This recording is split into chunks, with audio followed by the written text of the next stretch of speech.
Сәлеметсіз бе, құрметті студент? Бүгін біз сізбен жүйке жүйесінің ауруларына тоқталатын боламыз. Және осы видеомызды белгілі қазақтың ақыны Қадыр Мырзалінің жүйке ауруы жалғызілікті емес, ол көп ағайынды деген сөзімен бастағымыз келеді. Шынымен де жүйке ауруына әкелетін бір ғана себеп емес, ол өте көп жанды жақты екенін осы презентация барысында қарастыратын боламыз. Сонымен бас сақинасы деген аурудан бастап көрейік. Осы аурудың түрін әсіресе үлкен әжелеріміз, үлкен жастағы әйел адамдар өте жиі басымның сақинасы ұстап тұр дегенді айтқанын естіген боларсыздар. Және осы аурудың өзі грек тілінен бас сүйегінің жартысы дегенді білдіреді екен, және бастың ұстамалы ауру екенін, әдетте бастың белгілі бір бөлігі ғана ауыратындығы туралы айта кеткіміз келеді. Ауру кезінде вегетативті жүйке жүйесінің қызметі бұзылып, ми табанында қан тамырлары кеңейіп кетеді. Және бір ерекшелігі, бас сақинасы тұқым қуалайды, сондай-ақ жасөспірімдердің жыныстық жағынан жетілу кезінде жиі байқалады екен. Аурудың жиі қайталануы адамның жас ерекшелігіне, тіршілік ету ортасына, жұмысына, демалысына және тамақтануына байланысты. Сонымен қатар бас сақинасымен ауырардың алдында науқастың ыстығы көтеріліп, тамаққа тәбеті болмай, көңіл күйі өзгеріп, ұйқысы да келе беретін кездерді көре аламыз.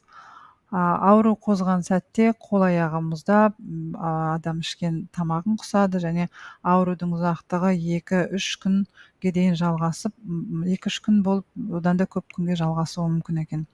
Сонымен қатар бас сақинасының негізгі себептерінің бірі, кейбір әдебиеттерде ол өттің толуымен тікелей байланыстырады. Келесі қарастыратын дерттің түрі инсульт деп аталады. Бұл латын тілінде инсультус соққы, қыспа, талу дегенді білдіреді екен. Және инсульт ми жасушасының зақымдалуын, оның қызметінің, мидағы қан айналысының кенеттен бұзылуы, және осының салдарынан миға қан құйылып, немесе ми тамырларының бітеліп қалуы, яғни тромбоздың салдарынан болады екен. Инсульттің басты себебі, жаңа айтып кеткеніміздей, ми тамырларының атеросклерозы, гипертония, яғни жоғары қан қысымы мен ауыру адамның. Оның пайда болуы қан айналымының бұзылуына байланысты, және көп жағдайда адамдар кенеттен құлап, есінен танады, және аяқ қолдың парезі, яғни сал болып қалуы мүмкін, және әдетте дененің бір жағынан басталады, тілі күрмеледі, алғашқы сағаттарда тыныс алуы бұзылып, адамның денесі тырысып құсады. Яғни көптеген ауру адамдарда инсульт кенеттен пайда болғанмен, осының алдында оның белгілі бір нышандары білінеді. Мысалы, көздің тартуы, беттің жыбырлауы деген сияқты. Және гипертония ауруы кезінде адамның басы айналып, миы зеңіп ауырады екен. Алғашқы көмек қандай болу керек? Әрине, ең бірінші ол жедел жәрдемді шақыру керек. Егерде адам кенеттен құлаған болса, оның киімін шешіндіріп, бас жағын көтеріңкіреп жатқызу керек. Әдетте адамды бір орыннан қозғамаған дұрыс деп айтылады.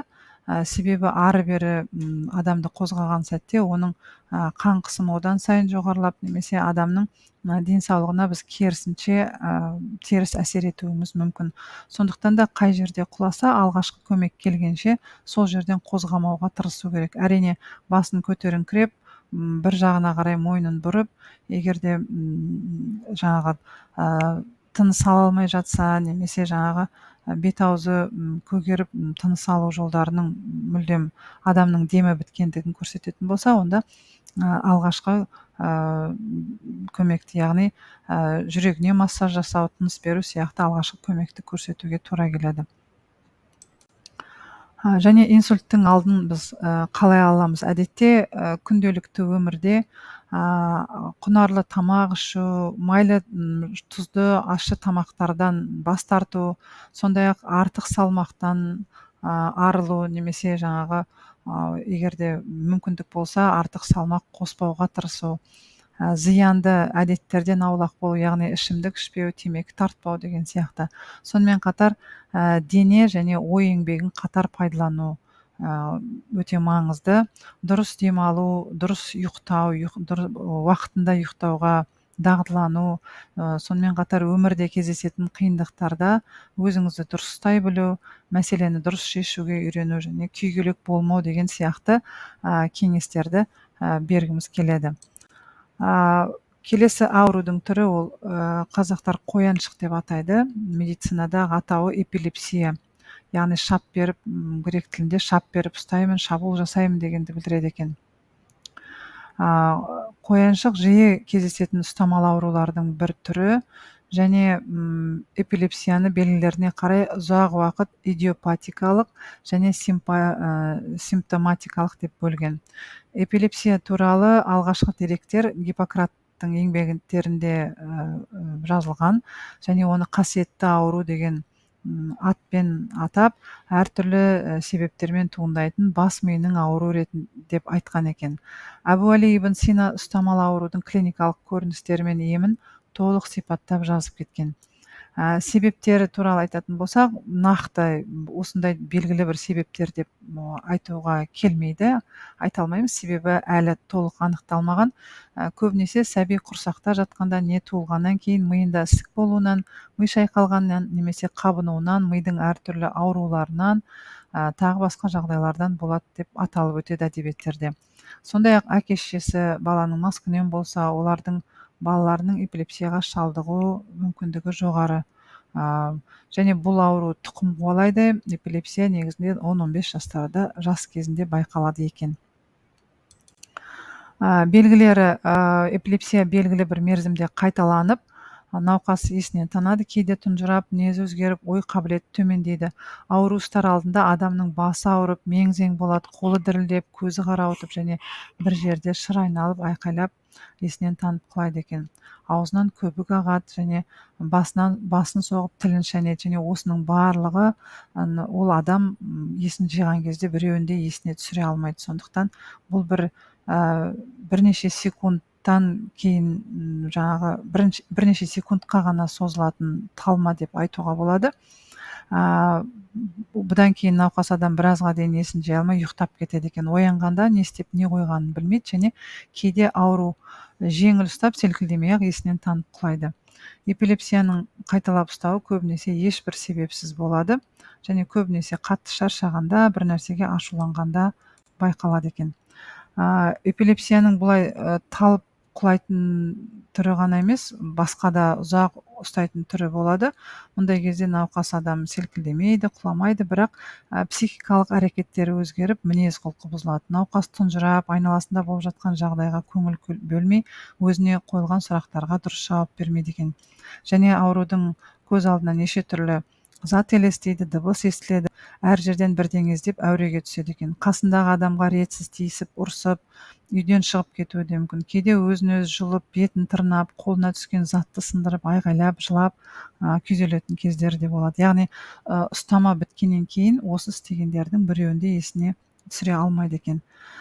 Эпилепсия асқынған сайын жиі ұстап, науқас адамның мінезі, жүріс-тұрысы, ой өрісі өзгеріп, ойын дұрыстап жеткізе алмайтын болады, ұмытшақ болып, сәл нәрсеге ренжіп қалады екен.